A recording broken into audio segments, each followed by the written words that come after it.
दोस्तों, स्वागत है आपका अपने YouTube चैनल ऑनलाइन अध्ययन में। दोस्तों, मैं इस वीडियो में मॉडर्न हिस्ट्री का कुछ इंपॉर्टेंट क्वेश्चन लेकर आई हूं जो आपके किसी भी वनडे एग्जाम में बहुत ही हेल्पफुल होंगे। तो आप इस वीडियो को शुरू से अंत तक जरूर देखिएगा और वीडियो पसंद है तो वीडियो को लाइक एंड शेयर जरूर कीजिएगा। चलिए शुरू करते हैं। हमारा पहला क्वेश्चन है, बक्सर की लड़ाई का क्या महत्व था? तो इसका आंसर होगा ए, बंगाल पर कंपनी का वर्चस्व। बक्सर की लड़ाई के बाद ही बंगाल पर ब्रिटिश ईस्ट इंडिया कंपनी की वर्चस्व बढ़ गई थी। अगर पूछे बक्सर की लड़ाई कब हुई थी तो ये 1764 ईस्वी में हुई थी।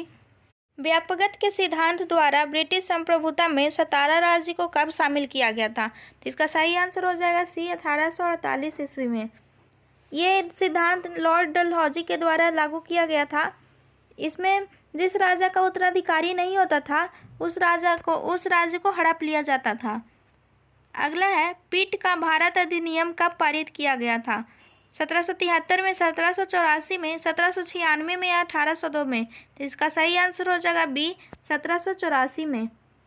भारत में वॉरेन हेस्टिंग के द्वारा ये नियम लागू किया गया था। इस अधिनियम के द्वारा बोर्ड ऑफ कंट्रोल की भी स्थापना की गई थी। अगला है, भारत के गवर्नर जनरल का पद संभालने वाला प्रथम व्यक्ति कौन थे? तो इसका सही आंसर हो जाएगा C, Lord William Bentinck. Robert Clive जो है ये फर्स्ट गवर्नर थे बंगाल के। वॉरेन हेस्टिंग थे जो लास्ट गवर्नर थे बंगाल के और फर्स्ट गवर्नर जनरल थे बंगाल के।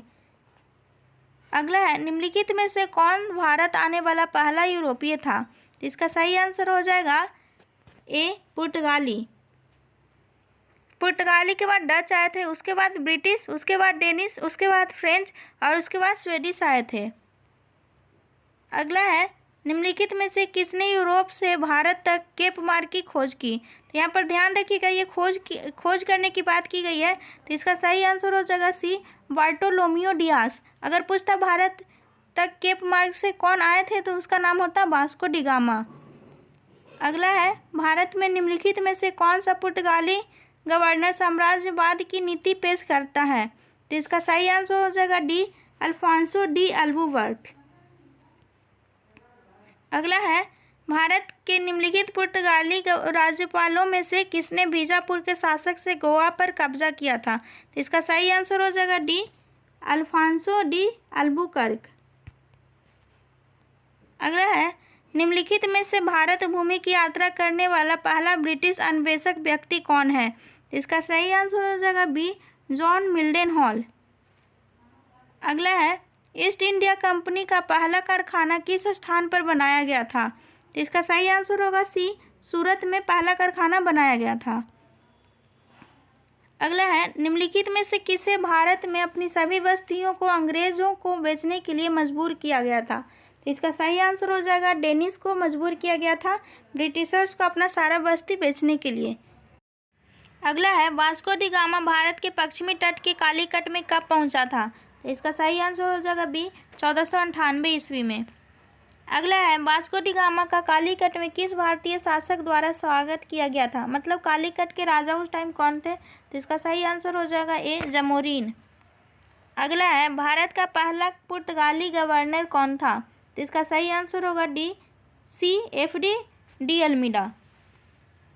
अगला है, भारत में पुर्तगालियों की नींव रखने वाला पहला व्यक्ति कौन था? तो ये इसका भी सही आंसर होगा बी, फ्रांसिस्को डी अल्मीडा या एफडी डी अल्मीडा। अगला है, पुर्तगालियों ने गोवा पर कब कब्जा कर लिया था? तो इसका सही आंसर होगा बी, 1510 ईस्वी में। अगला है, व्यापार के लिए भारत में पुर्तगालियों का मुख्यालय कहाँ था? तो इसका सही आंसर होगा सी, गोवा में पुर्तगालियों का मुख्यालय था। अगला है, गर्म दल और नरम दल के बीच का विभाजन किस वर्ष में सूरत कांग्रेस के शर्त में सामने आया था? तो ये पहले याद रखिएगा कि गर्म दल और नरम दल का विभाजन कहाँ हुआ था? तो ये सूरत में हुआ था। और कब हुआ था? इसका आंसर होगा सी, 1907 ईस्वी में। और 1916 ईस्वी में लखनऊ पैक्ट में ये मर्ज भी हो गया था। अगला है, भारत में डच ईस्ट इंडिया कंपनी की स्थापना किस वर्ष हुई थी? तो इसका सही आंसर हो जाएगा सी, 1602 में। अगला है, युवा बंगाल आंदोलन के प्रमुख कौन थे? तो इसका सही आंसर होगा डी, हेनरी विवियन डेरोजियो। अगला है, भारत में अंग्रेजी ईस्ट इंडिया कंपनी की स्थापना कब हुई थी? तो इसका सही आंसर हो जाएगा बी, 1600 ईस्वी में। अगला है, कैप्टन हॉकिंस को किस न्यायालय में व्यापार की अनुमति प्राप्त करने के लिए भेजा गया था? तो यहाँ पर ध्यान रखिएगा, यहाँ पर बोल रहा है किससे मिलने के लिए भेजा गया था? तो आंसर होगा डी, अकबर। अगर पूछता किससे मिला था वो, तो वो जहांगीर से मिला था, क्योंकि जब ये भारत आया था तब तक अकबर की मृत्यु हो चुकी थी। उस टाइम का राजा जहांगीर बन गया था, तो ये जहांगीर से मिला था। अगला है, सर थॉमस रो को जहांगीर के दरबार में किस वर्ष भेजा गया था? तो इसका सही आंसर हो जाएगा डी, 1615 ईस्वी में। अगला है, सेंट जॉर्ज फोर्ट 1641 में भारत के किस शहर में बना था? तो इसका सही आंसर हो जाएगा डी, मद्रास में सेंट जॉर्ज फोर्ट बना था। अगला है, सैडलर आयोग संबंधित है न्यायपालिका से, राजस्व प्रशासन से, शिक्षा से या पुलिस प्रशासन से? तो इसका सही आंसर होगा सी, शिक्षा से ये संबंध रखता है सैडलर आयोग। अगला है, मुस्लिम लीग की स्थापना कब हुई थी? तो इसका सही आंसर होगा बी, 1906 में। अगर पूछे इसके संस्थापक कौन थे, तो इसके संस्थापक थे सलीम उल्लाह खान और आगा खान।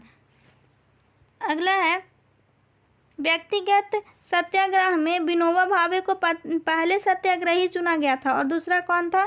तो दूसरा पंडित जवाहरलाल नेहरू थे। अगला है, भारत की शैक्षणिक नीति में फिल्टरेशन थ्योरी के प्रतिपादक कौन थे? तो इसका सही आंसर होगा बी, मैकाले। फिल्टरेशन थ्योरी को एक और नाम से जाना जाता है डाउनवर्ड थ्योरी से। अगला है, किसके शासनकाल में भारत में अंग्रेजी शिक्षा आरंभ की गई थी? इसका सही आंसर होगा ए, लॉर्ड विलियम बेंटिक के द्वारा। दोस्तों, अगर चैनल पर न्यू है तो चैनल को सब्सक्राइब कर लीजिएगा, बेल आइकन को भी दबा दीजिएगा, ताकि मेरे वीडियो का नोटिफिकेशन आपको मिलता रहे। Thanks for watching.